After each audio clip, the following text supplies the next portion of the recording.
Bonjour et bienvenue dans Epion, les voix du bien-être. Je m'appelle Amira Garbi et dans ce podcast, je vous fais découvrir des clés et outils pour cheminer vers votre bien-être personnel de manière globale et harmonieuse.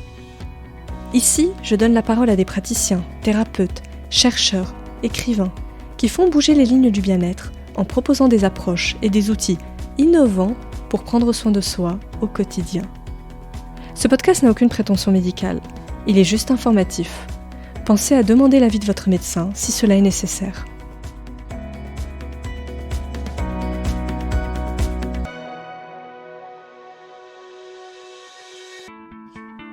Dans cet épisode, je reçois Sarah Saidi, spécialiste de la respiration. Après un passage en entreprise, Sarah trouve sa voie et décide d'explorer la respiration et ses nombreux bienfaits pour notre santé mentale. Elle crée sa méthode respiration rythmique après s'être formée à diverses techniques comme la sophrologie ou le breathwork. Véritable discipline à part entière, Sarah fait l'analogie avec le sport et nous explique que la respiration peut se pratiquer plusieurs fois par semaine. On aborde ensemble les bienfaits de celle-ci sur le corps et l'esprit, comment l'intégrer dans nos quotidiens souvent chargés, et les apports induits sur notre clarté mentale, notre concentration, ou même notre créativité. Parce que la respiration nous permet avant tout, comme le dit Sarah Saidi, de nous reconnecter à nous-mêmes. Très belle écoute à tous. Bonjour Sarah. Bonjour Amira. Sarah, je suis très heureuse de te recevoir aujourd'hui dans Epion Podcast et de pouvoir échanger avec toi. Tout pareil, merci beaucoup pour ton invitation. Je suis certaine que je vais passer un bon moment. Donc merci encore. Et puis j'ai hâte de partager aussi tout ce qu'on va se dire avec nos auditeurs. Super, plaisir partagé Sarah. Aujourd'hui on va parler d'un sujet qui va nous donner du souffle justement, parce qu'on va parler de respiration, et pas n'importe laquelle, on va parler de la respiration rythmique, dont tu es une experte, et sur laquelle d'ailleurs tu as écrit un livre qui est paru aux éditions Erol. Avant d'entrer dans le vif du sujet, j'aimerais qu'on parle de toi. Est-ce que tu pourrais, s'il te plaît, pour ceux et celles qui nous écoutent, te présenter et nous expliquer un peu ton parcours de vie jusqu'à la respiration ? Très bonne question. C'est toujours une question avec laquelle je ne suis pas très à l'aise parce que c'est pas forcément évident de partager en fait un parcours qui est encore en train de se faire. Mais souvent, je l'aborde avec grande simplicité. Donc j'ai fait au départ des études de finance et j'ai commencé ma vie dans l'audit et le conseil.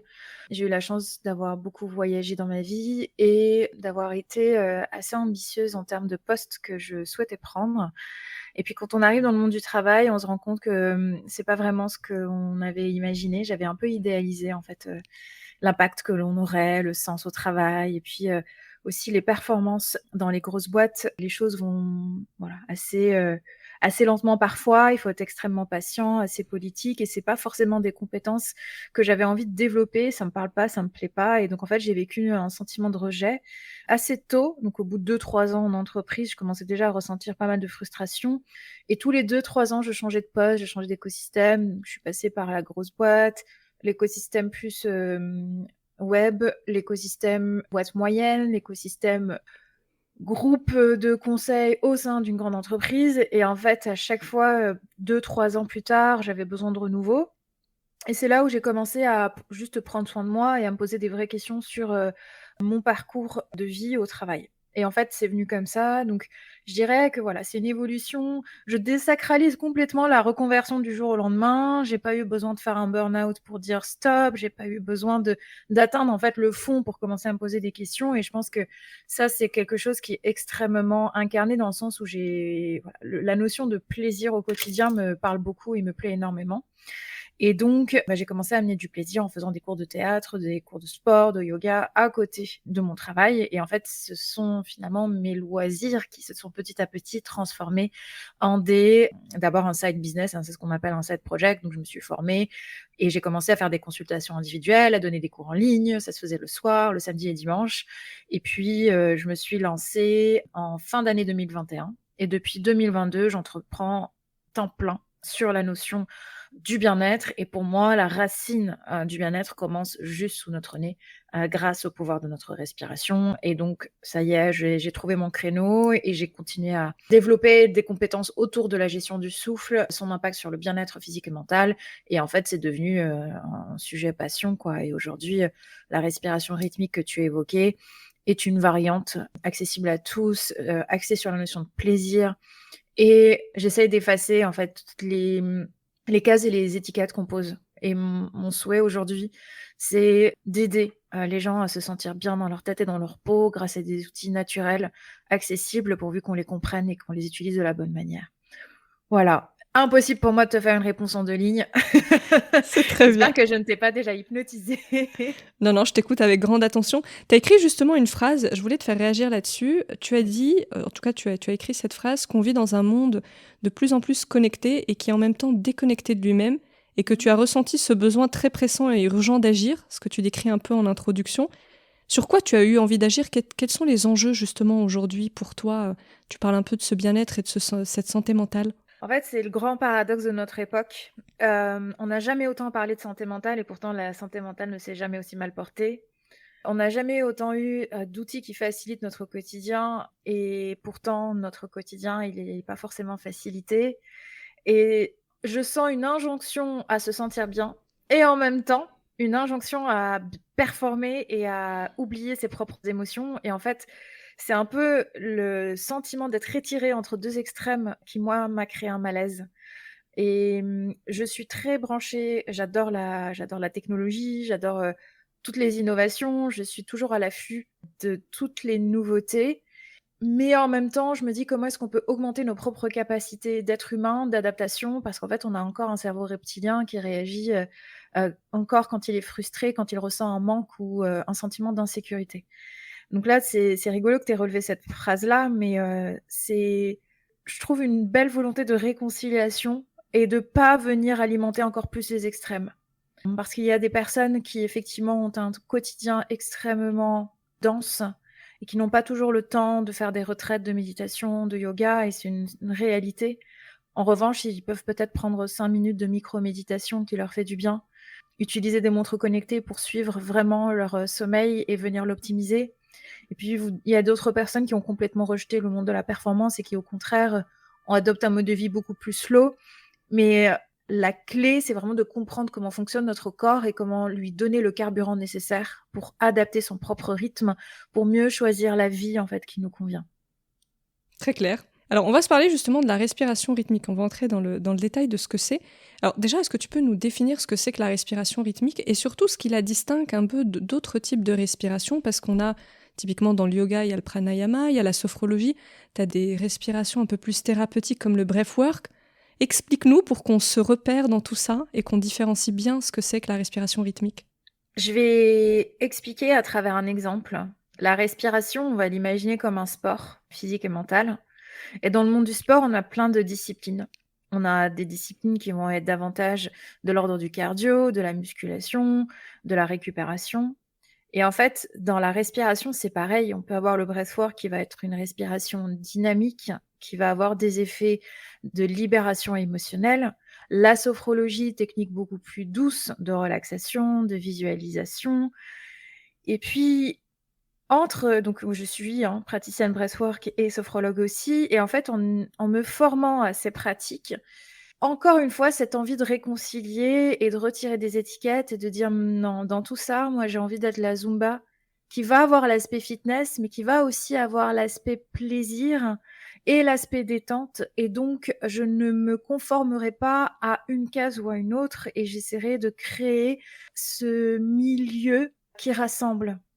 Et donc la respiration rythmique, c'est une respiration qui utilise le souffle comme un rythme et qui utilise la musique comme un support. Et en fait, en respirant au rythme de la musique, on arrive à libérer des émotions, à libérer le stress, à déprogrammer l'anxiété. Et donc, ça devient en fait un sport ouvert à tous et sans étiquette. C'est-à-dire que, et d'ailleurs, c'est assez rigolo. Aujourd'hui, j'ai des personnes qui viennent à mes cours qui me disent, première phrase: «Je déteste la méditation». Mais non, mais en fait, ce qu'on fait, c'est une forme de méditation. Est-ce que vous en êtes conscient? Oui, oui, oui, mais quand même, j'aime pas la méditation. Ou bien le breathwork, ça me fait super peur, ça a l'air super bizarre. Mais vous êtes conscient qu'on va quand même respirer? Oui, oui, mais bon, le breathwork, ça me paraît bizarre. Et en fait, le monde du bien-être, c'est tellement complexifié. Alors, je sais pas si j'en rajoute une couche de complexification ou si j'essaye de créer justement quelque chose, mais en tout cas, ma vision, elle est là. Et la respiration rythmique, elle est accessible à toutes les personnes qui ont envie juste de passer un bon moment tout en ayant des effets thérapeutiques pour le corps et pour l'esprit. Donc effectivement, moi je relève ce mot sport, donc c'est plutôt, en tout cas tu le classes plutôt dans la catégorie sport. D'ailleurs, ça se pratique en salle ou en extérieur et pas du tout dans des studios de yoga ou dans des cabinets. On est vraiment dans des environnements plutôt sportifs, on va dire. Oui, plutôt des salles de sport indépendantes. On est sur un positionnement effectivement où j'essaye quotidiennement de faire comprendre que les salles de sport, elles viennent travailler le corps, mais pas que. Et donc, une pratique comme celle-ci au sein de salles de sport, et ben, ça peut aider les personnes qui vont faire du sport à pratiquer d'une autre manière. Et donc, c'est ma manière. On reboucle avec ce que tu disais par rapport à ta précédente question. C'est une manière de contribuer à un monde plus équilibré. Parce que je les ai vus, les personnes très performantes au travail qui vont ensuite faire du sport comme des fous, se blesser pour complètement extérioriser le stress. Et en fait, on est vraiment dans un comportement presque compulsif. Donc, en m'associant davantage à des univers événementiels, entreprises, sport, j'essaye en tout cas d'honorer la pratique de la respiration dans des milieux qui vont spontanément la rejeter. Tu as parlé tout à l'heure de la méditation, avec l'exemple de la personne qui te disait je n'aime pas méditer. Est-ce que tu penses que justement la respiration, c'est aussi un objet de méditation finalement? Absolument. C'est pas moi qui le pense, c'est vraiment la respiration est un objet de méditation comme, tu as pu, enfin comme peut-être que tu l'as déjà pratiqué d'ailleurs. En fait, la méditation consiste à observer dans le non-jugement et souvent dans la pleine conscience ses pensées et adopter une posture de détachement, alors que la respiration, c'est activer son souffle de manière consciente et active, ce qui met dans un état méditatif. Donc en fait, la subtilité, elle est là, mais la respiration, c'est souvent je dis que la respiration, c'est je sais pas si c'est la grande sœur ou la petite sœur de la méditation, mais oui, c'est un objet de méditation totalement. Donc ça se pratique plutôt en salle, avec de la musique. Tu utilises les mots aussi. Quel est le poids du verbal et du non-verbal dans cette pratique-là? Primordial, mais souvent très inconscient. Quand donc ça, c'est purement technique. J'ai remarqué que j'étais très sensible à la voix, de la personne qui accompagne et que les mots utilisés et la voix vont avoir un impact direct sur mon système nerveux de est-ce que je vais me sentir en sécurité ou pas? Est-ce que je vais pouvoir lâcher prise ou pas?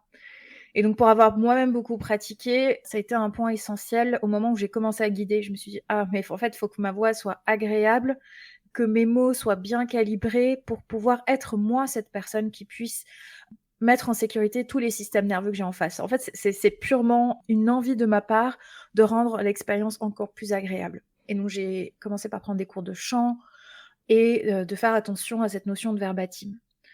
Je pense qu'il est important de remettre les choses à leur place.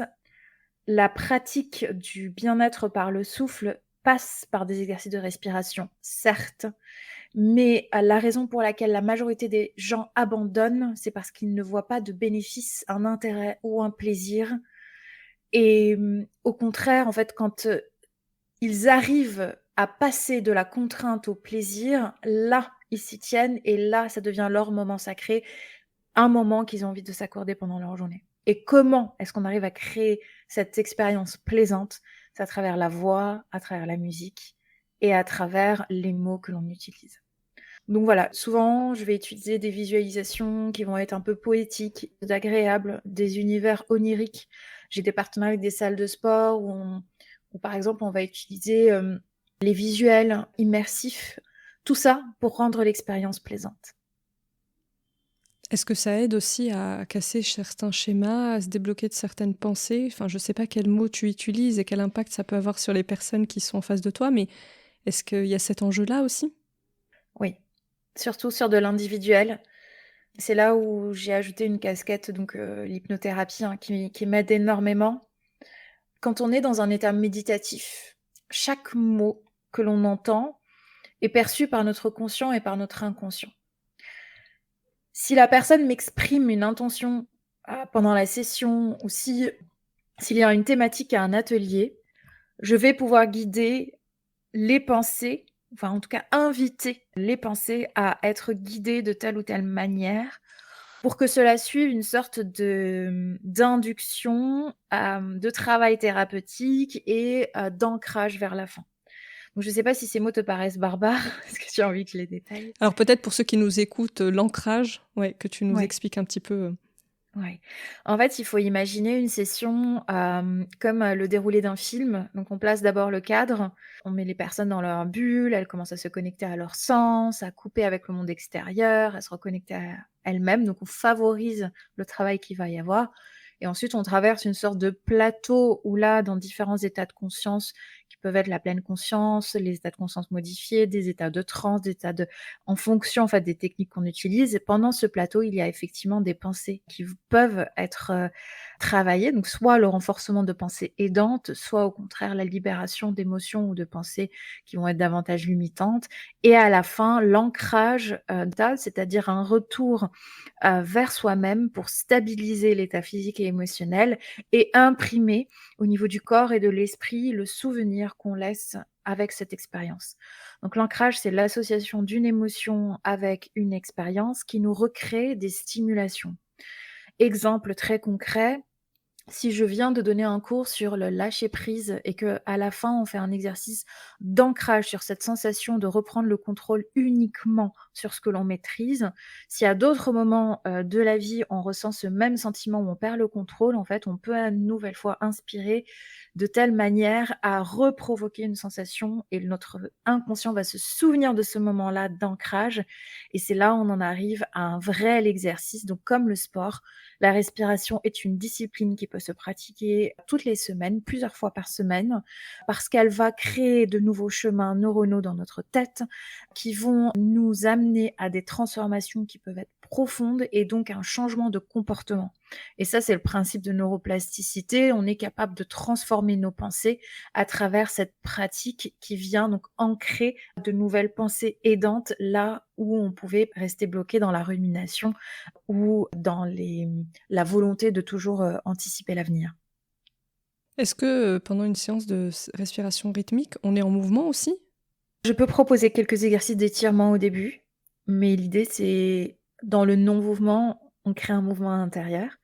Donc souvent, on voit des personnes allongées, un petit bandeau sur les yeux, un petit plaid et on ne bouge pas. En revanche, on respire en continu et en fait, c'est ça qui crée le changement d'état de conscience. Pendant combien de temps? Ça dépend des objectifs, mais en moyenne, de 45 minutes à 2 heures. Ah oui, donc oui, ça peut être assez long quand même. Oui et donc tu t'imagines bien qu'en respiration consciente pendant 2 heures, on peut faire de vrais voyages introspectifs et sensoriels. Ouais, complètement. Il doit y avoir d'ailleurs une certaine fatigue après une séance comme ça, non? On sait pas des Ouais. choses qu'on te remonte? Si, si. En général, alors justement, mais c'est de la bonne fatigue, donc en général, ce qu'on me remonte, c'est: «Ah, j'ai tellement bien dormi après» ou «Ah, j'ai eu un élan de créativité», en fait, on donne la parole au corps et le corps s'exprime à travers le souffle sans aucun autre mouvement et c'est vraiment un moment où on diminue le curseur du mental pour augmenter le curseur, en fait, des sensations physiques. Donc oui, ça peut être fatigant, mais c'est une fatigue qui, relâche les tensions. Qu'est-ce que tu as vu comme, libération émotionnelle dans tes séances? Est-ce que tu as observé des choses, surprenantes ou inattendues? Alors j'ai la profonde croyance qu'il n'y a rien d'inattendu parce que comme ça émerge du corps, c'est que ça existe. C'est une pratique qui est très ancrée, hein, la pratique du souffle. Même si on peut partir dans des univers un peu, spéciaux et spatiaux, on est vraiment dans quelque chose qui reste extrêmement, rien de bizarre ne peut émerger pendant un cours. En revanche, on peut faire des associations dans sa tête où on a des déclics, on comprend des choses, se remémore des souvenirs et ça, c'est un travail extrêmement thérapeutique et je dirais même cathartique parce qu'en fait, une fois que ça émerge, ensuite on peut le libérer. Mais, il m'est arrivé d'avoir énormément d'expériences, assez touchantes, des personnes qui pensaient par exemple avoir fait un deuil, il y a plusieurs années et pendant, la session, ben, en réalité non, le deuil se fait, pendant en fait cette pratique parce que le corps peut-être que le mental s'était dit: «Bon, bah, c'est bon, maintenant, ça y est, c'est classé, je passe à autre chose». Mais quand le corps n'a pas pris le temps de réellement vivre, l'expérience du deuil, ça remonte, en fait, pendant une pratique et l'association du mental et du corps se fait à ce moment-là et donc j'ai déjà eu plein de feedback à la fin en disant: «Merci» parce qu'en fait, je sens que mon corps avait quelques années de retard sur le travail que mon mental avait fait, que maintenant j'arrive à vraiment me sentir, apaisée par rapport à un deuil que j'ai vécu. Il y a énormément aussi de libérations qui se font en termes de transformation de vie. C'est-à-dire qu'avant, j'étais une personne, donc soit professionnelle, soit personnelle, puis j'ai pris une grande décision, déménagement, quitter quelqu'un, changer de métier. J'ai beaucoup de personnes qui traversent ce genre de transition de vie et leur mental, il avait vraiment fait le chemin, mais leur corps n'avait peut-être pas encore incarné toute la transformation et donc c'est une forme de les mots qui remontent, c'est une rencontre avec moi-même, une réconciliation avec ma décision, une sorte de clarté sur, quelque chose que je n'avais peut-être pas entièrement compris à l'époque, mais aujourd'hui, je me sens en paix avec ça. C'est un moment où le pont entre le corps et l'esprit se fait pour venir consolider vraiment dans la matière et pouvoir avancer. Et c'est là où c'est une pratique qui a l'air en fait la respiration, tout le monde respire, tu vois? On n'a pas attendu Sarah 2024. Au contraire, en revanche, c'est une pratique, quand on commence à l'explorer, on se rend compte du champ des possibles et ça devient assez extraordinaire. Et tu respires comment? Est-ce que tu mobilises ton diaphragme d'une certaine manière, justement par rapport à une respiration classique et inconsciente? Est-ce qu'il y a une différence dans la respiration rythmique? Comme on fait varier le rythme de la respiration, tout dépend des exercices que l'on fait. On peut très souvent, en fait, je commence par des exercices de respiration profonde et complète pour tout de suite ajuster la posture et montrer aux personnes qu'en fait, elles ont plus de capacité qu'elles ne pensent en avoir. Souvent, on rentre le ventre, on a les épaules un peu enfin, on a une posture un peu vautrée et les épaules un peu fermées et là, l'idée, c'est vraiment de dégager le thorax et rien que ça, en fait, c'est rigolo pour les personnes qui nous écoutent, mais Amira, en face, a réajusté sa posture par effet miroir et c'est vraiment ça, en fait, qui se C'est passe très ici. juste et je me suis vue en train de le faire en plus. Donc ça, c'est vraiment, là, en fait, au bout de 3 secondes déjà, on a corrigé des choses à la fois, conscientes et inconscientes dans notre corps et ensuite on replace, l'activation de notre diaphragme et en fonction donc de l'amplitude de la respiration qu'on va prendre et du rythme que je vais utiliser, donc ça peut être un rythme plutôt rapide ou un rythme plutôt lent, on va mobiliser effectivement la zone du ventre, de l'abdomen et du thorax. Je ne rentre pas parce qu'en fait, il y a aussi on m'a souvent posé la question, par exemple, sur des techniques, le stomach vacuum ou l'hypofitness ou, des exercices de pilates qui viennent, vraiment muscler de manière plus spécifique le diaphragme on pourrait le faire pour le périnée. Moi, c'est pas tant ça, c'est plus en fait, la sensation. J'aide les personnes à se reconnecter à leurs sensations et à se rendre compte qu'un diaphragme et bah, ça peut soulager le dos. On n'y pense pas. Souvent, on dit: «J'ai mal au dos», mais en fait, en travaillant autant le diaphragme, on peut complètement débloquer le dos. Notre diaphragme étant relié à notre colonne vertébrale. Le diaphragme masse nos organes, enfin nos organes digestifs aussi. Donc ça facilite la digestion et tu le sais très bien, quand on a un mal-être digestif, notre estomac, notre deuxième cerveau, il a un impact direct sur, le stress et inversement. Le stress a un impact direct sur notre système digestif. Donc à chaque fois que vous allez voir le médecin vous dit: «Bah, non, vous n'avez rien, essayez des exercices de respiration». En fait, je récupère ensuite les personnes qui viennent dire: «Mais ça j'ai abandonné, ça m'a saoulé au bout de 3 minutes, comment on fait vraiment?»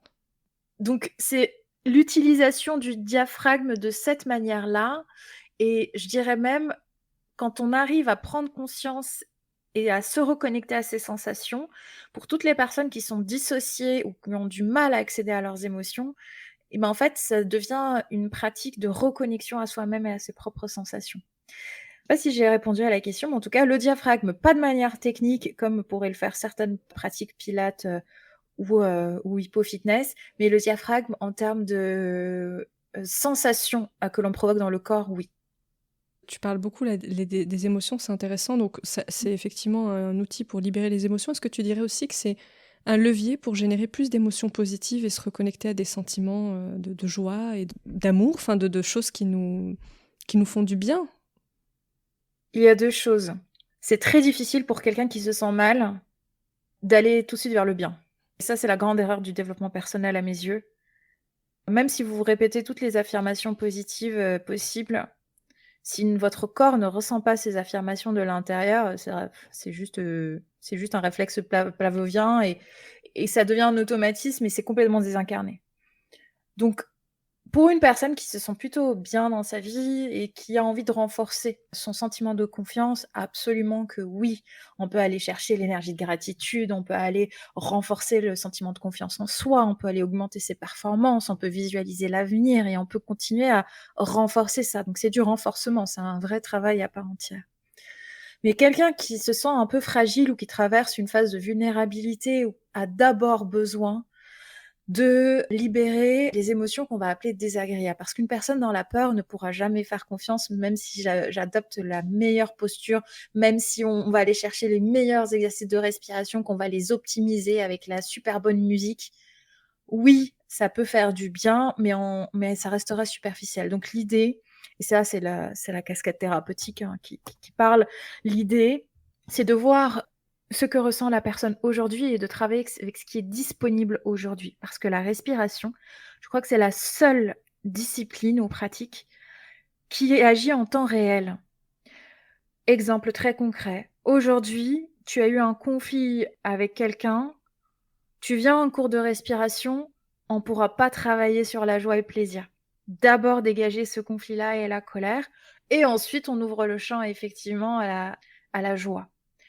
Donc, absolument ce que tu viens de dire. En revanche, il y a un ordre à tout ça et cet ordre, il est logique et cet ordre, c'est le corps qui le donne. C'est même pas moi, je vais je vais procéder par questionnement. Qu'est-ce que tu ressens aujourd'hui? Où est-ce que tu le ressens? Comment tu le matérialises? Si tu devais associer une couleur, qu'est-ce que ce serait? OK, quelle intensité? Quel contraste? OK, c'est une boule au fond de la gorge, elle est noire. OK, on va respirer à travers ça d'abord et ensuite on avance et c'est comme ça en fait qu'on procède. Très clair. Cette distinction, elle est importante, je trouve, effectivement. Et on ne démarre pas tous de la même case, en fait, si je puis dire. Oui. Mais en revanche, on peut tous avancer vers ça. Absolument. En fait, tu m'as fait penser à 2 choses. La première, c'est que la respiration nous aide à changer d'état. Donc dans 100 des cas, tu viens avec un état A, tu ressors avec un état B. Il ne peut pas ne rien se passer. C'est-à-dire que, en fait, vraiment, pour qu'il ne se passe rien, il faudrait vraiment que la personne soit 1 de mauvaise foi, 2 de mauvaise volonté et 3 s'allonge et s'endort. Donc en fait, en vrai, si on vient pour respirer, c'est qu'à un minimum, on respire un peu. Et même si on suit que quelques minutes du cours, déjà, on a réussi à changer d'état. Donc, le changement d'état, il opère à niveau émotionnel d'abord, avant d'être physique et mental. Parce qu'une émotion, c'est une information dans notre corps et que notre respiration, c'est notre clé d'accès direct avec notre système nerveux. Et en fait, c'est en ça que c'est extrêmement puissant.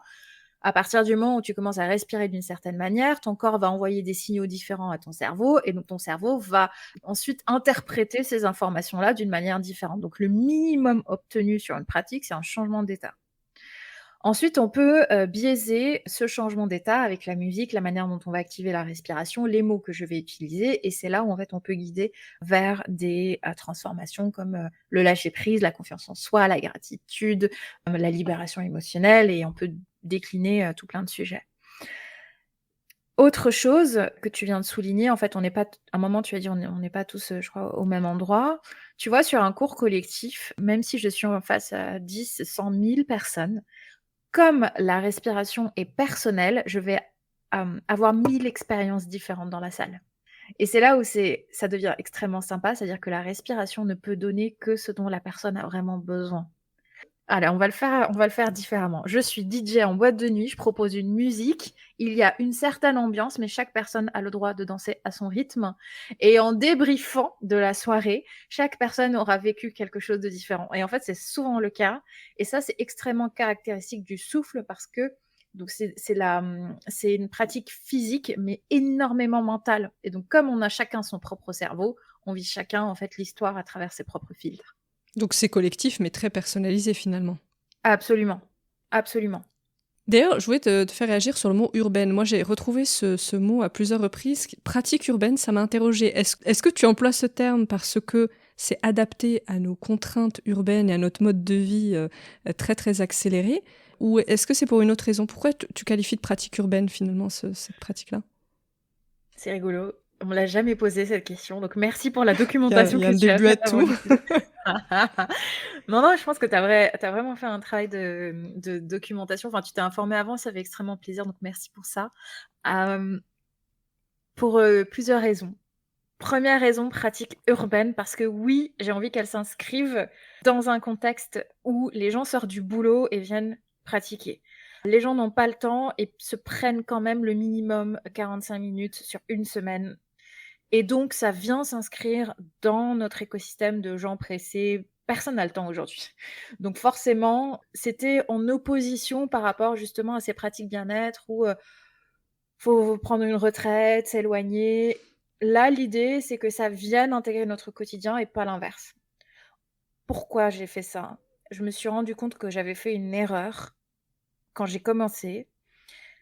Donc, je travaillais dur du lundi au vendredi. Et quand je ne travaillais pas le week-end, je cherchais à absolument échapper à la réalité urbaine et à partir en week-end, en vacances et à programmer les prochaines vacances. Et donc, je vivais en attente des prochaines vacances. Et je me suis dit, mais en fait, non, c'est hyper triste, tu vois, comme mode de vie et j'avais pas envie d'offrir ça. Donc je me suis dit, retourner la question et on va faire en sorte de rendre ce moment-là agréable pour l'intégrer dans la vie de tous les jours, pour ne plus avoir besoin d'échapper à cette vie.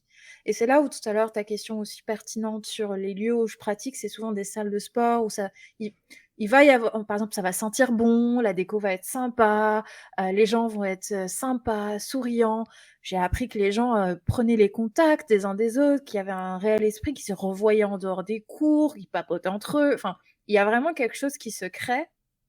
Donc c'est, je pense, 80% de la réponse.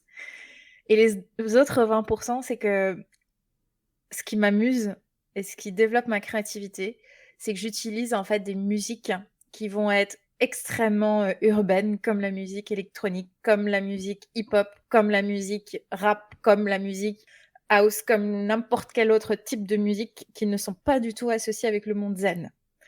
Et donc ça permet de planter cette graine un peu subliminale dans la tête des gens. Ah ouais, ok, il y a peut-être un truc original derrière. Et c'est ce qui m'a permis de bosser avec des boîtes de sport, des boîtes qui sont très axées en fait sur les nouvelles tendances et sur des positionnements plutôt marketing que j'aime beaucoup. Et ça me fait penser à enfin, ce que tu disais au début, justement, cette notion de plaisir. Et tu viens réinjecter le plaisir dans le quotidien, dans la ville, dans le quotidien des gens, juste après leur travail, avant qu'ils rentrent chez eux. Donc ça s'inscrit vraiment dans ouais, le quotidien des gens, quoi. Exactement. C'est clair. Merci Sarah. Non, du coup, on comprend mieux, mais ça ne veut pas dire que des personnes qui ne sont pas forcément dans des grosses agglomérations ou des grosses villes ne pourraient pas accéder à ces services pour autant. Absolument pas. L'idée n'est pas d'exclure, mais juste d'apporter une approche. Tu vois, par exemple, j'ai utilisé plusieurs fois d'ailleurs sur notre épisode le mot réconciliation, rencontre avec soi-même, discipline, pratique. Donc en fait, ça devient juste une question de cohérence par rapport à la proposition. Et la proposition étant toute personne qui a envie de se réconcilier avec elle-même, de se rencontrer, de se reconnecter à ses sens et à sa vie, peut pratiquer. Et donc, c'est vraiment dans cette démarche-là, mais j'ai des personnes aujourd'hui, par exemple, quand j'ouvre des cours en ligne, j'ai des personnes un peu partout dans le monde, j'ai en francophonie, j'ai énormément de personnes, par exemple, en Belgique, en Suisse. Il y a des expats aussi qui ont commencé des cours, alors même qu'ils étaient à Paris, entre-temps, ils ont voyagé, mais ils ont continué. Donc, l'idée, c'est plus d'intégrer dans notre mode de vie que de rejeter notre mode de vie pour aller chercher des solutions ailleurs. Tu as utilisé à plusieurs reprises le mot créativité. Dans quelle mesure une pratique comme celle-ci, elle nous permet de déployer aussi une forme de potentialité qui est en nous et qui n'est pas forcément exploitée? Est-ce qu'il y a un impact là-dessus? Et je prends la créativité comme exemple, mais ça peut être autre chose aussi. Complètement. C'est un sujet que j'adore. C'est un sujet qui est encore incompris et inexploité. Tu vois, ça fait 3 ans quand même que j'étudie, je pratique la respiration quotidiennement. J'ai pas fini. Et ce sujet de la créativité et de la libération du potentiel, il est passionnant. Pourquoi? Ce que j'en ai compris à ce jour, c'est que, en fait, quand on est dans un état de vigilance constant, c'est-à-dire qu'en fait, notre cerveau est accaparé par les notifications, par les to-do list, par tout ce qu'on doit faire dans la vie de tous les jours. Il est dans cette zone un peu des ondes bêta où il est constamment en état de... Donc, on appelle ça vraiment un état de vigilance. C'est même pas un état de concentration, c'est juste un état de vigilance. Comme on est constamment interrompu, en fait, on a développé aujourd'hui une sorte d'addiction à la dopamine, hein, évidemment, avec tous nos mails, nos téléphones, nos messages, etc. Mais en plus, à chaque fois, en fait, on demande à notre cerveau de faire un effort supplémentaire pour venir se recentrer, pour revenir se concentrer. Et à chaque fois qu'on est interrompu, on met 20 minutes pour réatteindre un état de concentration. Et c'est pour ça que c'est vrai qu'il y a des personnes qui vont être hyperactives, qui vont avoir des troubles de la concentration, mais nos modes de vie actuels accentuent ça. C'est-à-dire que même des personnes qui n'avaient pas de troubles de la concentration peuvent vivre ces symptômes de troubles de la concentration, alors même qu'en fait leur psychiatre va dire non, diagnostic, non, t'es pas TDAH. Mais oui, mais en fait, moi, je vis, je comprends pas. En fait, oui, c'est le téléphone, c'est le mode de travail, c'est l'instantanéité, c'est la perturbation constante. Donc, quand on est là-dedans, comment est-ce qu'on peut développer sa créativité? On peut pas. On est dans l'exécution et on est dans le processus, en fait, tout simplement.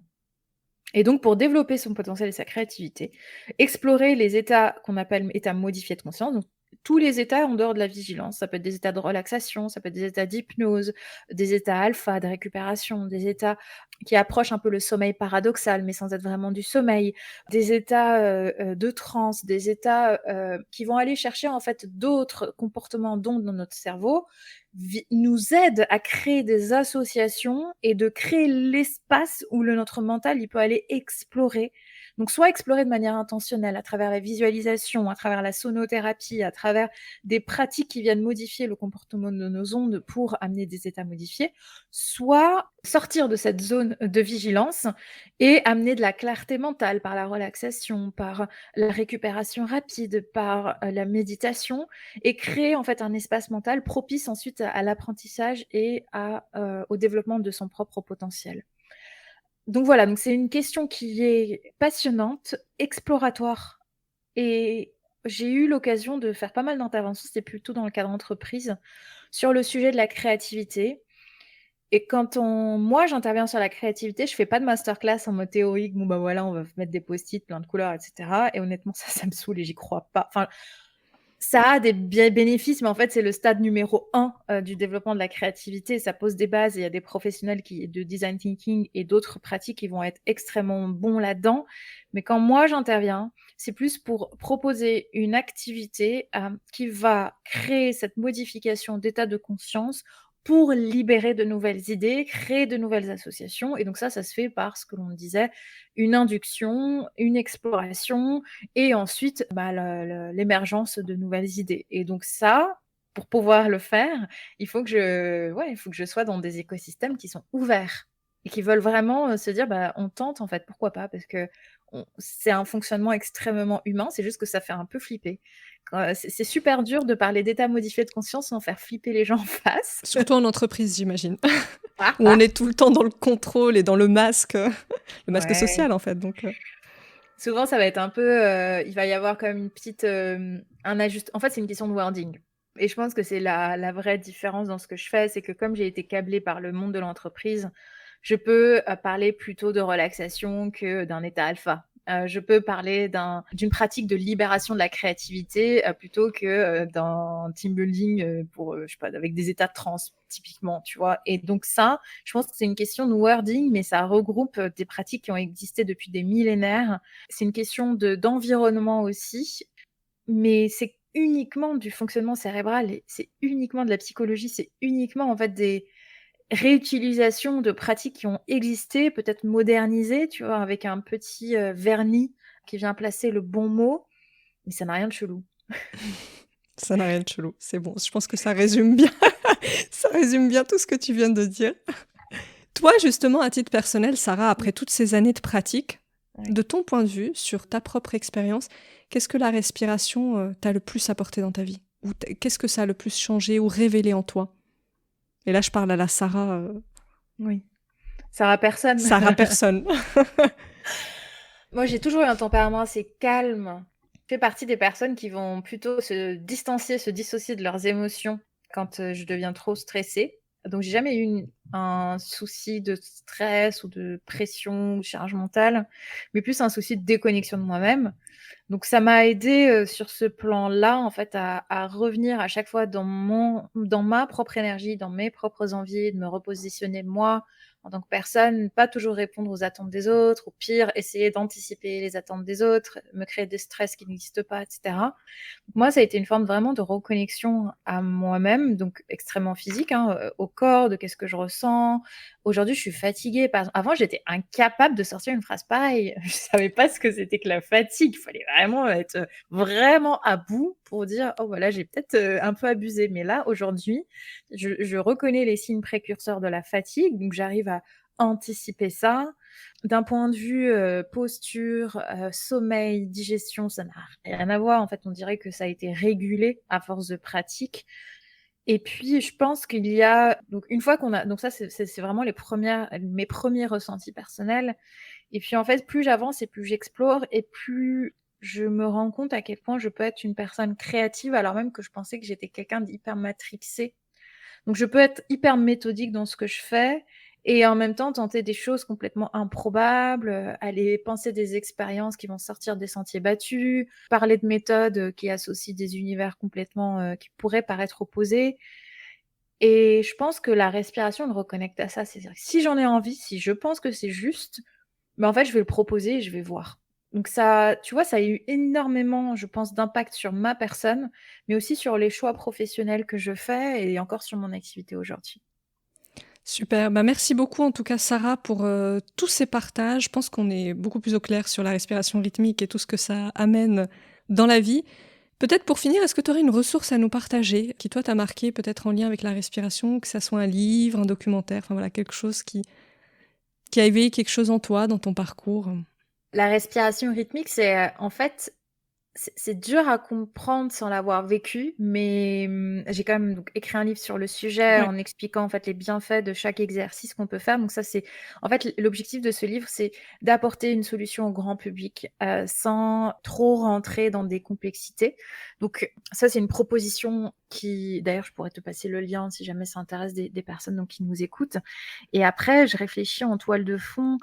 Je me suis, moi, beaucoup inspirée, en fait, de pratiques différentes, de voyages, d'univers artistiques. J'ai pas forcément un seul livre comme ça qui émerge. Il y a, énormément de bouquins que Christophe André a écrits sur la méditation de pleine conscience. Il y a des livres que Stanislav Grof a écrits sur le breathwork. Il y a les livres de Joe Dispenza sur les états de conscience. En fait, je pense que je pourrais te fournir voilà, un ensemble de 4-5 ressources et je suis allée vraiment récupérer dans chacun ce qui, moi, m'intéressait personnellement. Mais ça peut donner, en tout cas, on va y retrouver pas mal de choses que nous avons abordées sur cet épisode. Et ça, je pourrais te fournir sous ces liens-là et ça donnerait 4-5 ressources aux personnes qui nous auront écoutés à explorer. Et l'idée, c'est que, alors ça j'y tiens, hein, mais je pense que ça va être un peu le mot de la fin, c'est d'aller récupérer ce qui nous parle et de faire confiance à son intuition pour faire les choses à sa propre manière. Personne n'a de recette magique, même si c'est la dernière méthode à la mode. C'est trop bien, la tester et s'en faire d'abord une idée. Et je pense que voilà, c'est important et ça continue à... Enfin, c'est une invitation à faire ce qui marche pour soi et non à faire comme disent les autres ou ce que l'on pense être bien, en fait, en fonction de l'influence qu'on a pu avoir sur les réseaux sociaux, Instagram, etc. Donc expérimenter, garder son esprit critique et puis faire ce qui est bon pour soi. Merci beaucoup, merci infiniment Sarah. Où est-ce qu'on te retrouve alors Sarah pour ceux qui auraient envie d'en savoir plus sur toi ou se rapprocher ou tester tes cours? Merci Amira. Si vous tapez respiration en général, je ne suis pas très loin. Donc je suis présente sur Instagram et LinkedIn, mais aussi sur Internet. J'ai enregistré pas mal d'exercices récemment d'ailleurs de respiration sur ma chaîne YouTube. Donc n'hésitez pas. Et moi, si vous écoutez cet épisode, faire un petit écrit à Amira ou à moi-même, ça nous fait toujours plaisir d'avoir des feedbacks. Et si on a pu ouvrir des réflexions, des idées ou bien partager des réponses, c'est notre mission aujourd'hui, elle est accomplie. Merci infiniment Sarah, je te souhaite une très belle journée et puis je te dis à très bientôt. Merci Amira, à bientôt. Si vous avez aimé cette conversation, je vous invite à noter le podcast 5 étoiles sur Apple Podcasts ou sur votre plateforme d'écoute préférée, et à vous abonner pour rester informé des prochains épisodes. Vous pouvez également suivre notre actualité sur le compte Instagram Epion Podcast. Je vous dis à très vite pour de nouveaux échanges inspirants.